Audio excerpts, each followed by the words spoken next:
கோவை வடவள்ளியில் இரண்டாவது நாளாக மக்களை காப்போம் தமிழகத்தை மீட்போம் பேரணியில் அதிமுக பொதுச் செயலாளர் எடப்பாடி பழனிசாமி உரையாற்றி வருகிறார். அதன் நேரலை காட்சிகளை தற்போது பார்க்கலாம். நாங்க கூட்டணி பலமா இருக்குது, கூட்டணி பலமா இருக்குன்னு நீ கூட்டணியை நம்பிக்கிட்டு இருக்கிற, நாங்க மக்களை நம்பிக்கிட்டு இருக்கிற. ஸ்டாலின் மக்கள் ஓட்டு போட்டு தேர்ந்தெடுத்து ஆட்சி அமைக்க முடியும். கூட்டணி அல்ல, நல்லது செஞ்சிருக்கிறோம். நெஞ்ச நிமித்தி நான் பேசுறேன்.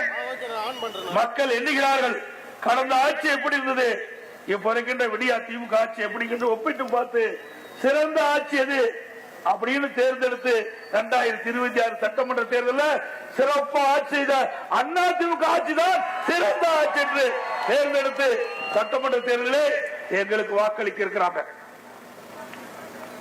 அடுத்தது அந்த கூட்டணி கட்சிகளை அங்க குட்டி கட்சிங்க எந்தெந்த கட்சி உங்களுக்கு தெரியும். கம்யூனிஸ்ட் கட்சி அது கொஞ்சம் கொஞ்சமா தெரிஞ்சுக்கிட்டே போயிட்டு. கம்யூனிஸ்ட் கட்சி தமிழ்நாட்டில் இருக்குதா இல்லையா என்று முகவரி இல்லாம இருக்குது. திரு முத்தரசன் அவர்கள், நான் இதுவரைக்கும் யாரையும் குறை சொல்லி பேசுறதே கிடையாது. ஆனா அடிக்கடி திரு ஸ்டாலினுக்கு அடிமையா இருந்து குரல் கொடுத்துட்டு இருக்காங்க. தமிழக மீட்போம் என்று சொல்றீங்களே, எப்படி மீட்போங்கிறோம்? இந்த தேர்தல் மூலமா தான் மீட்போம். எப்படி மீட்போம்னா தேர்தல் மூலமாக மீட்போம். கொடுமையான ஆட்சி நடந்து கொண்டிருக்குது, குடும்ப ஆட்சி நடந்து கொண்டிருக்கின்றது. மக்களுடைய பிரச்சனையை தீர்க்க முடியாத அரசாங்கம், திறமையற்ற அரசாங்கம் பொம்மை முதலமைச்சராக காட்சி அளித்துக் கொண்டிருக்கின்றார். வாரிசு அரசுக்கு முற்றுப்பைக்கின்ற தேர்தல் இந்த தமிழ்நாடு ஒரு குடும்பத்தின் பிடியிலே சிக்கி தவித்துக் கொண்டிருக்கிறது. அதிலிருந்து தமிழகத்தை மீட்போம், அதுதான் எங்களுடைய லட்சியம்.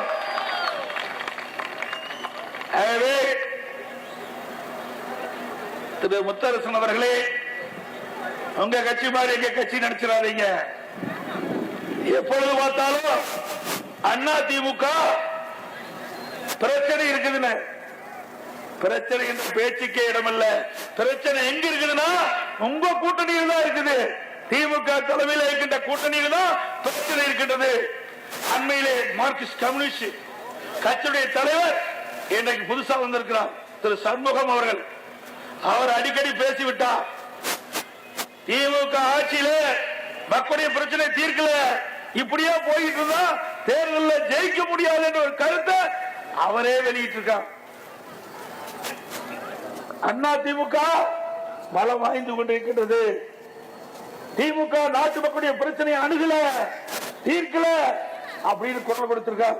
பரவாயில்ல, ஏதோ ஒரு 4 ஆண்டுக்கு பிறகு மார்க்சிஸ்ட் கம்யூனிஸ்ட் கட்சியிலிருந்து புதிதாக வந்த தலைவர் திரு சண்முகம் அவர்கள் நாட்டு மக்களை பற்றி சிந்திப்பது வரவேற்கத்தக்கது.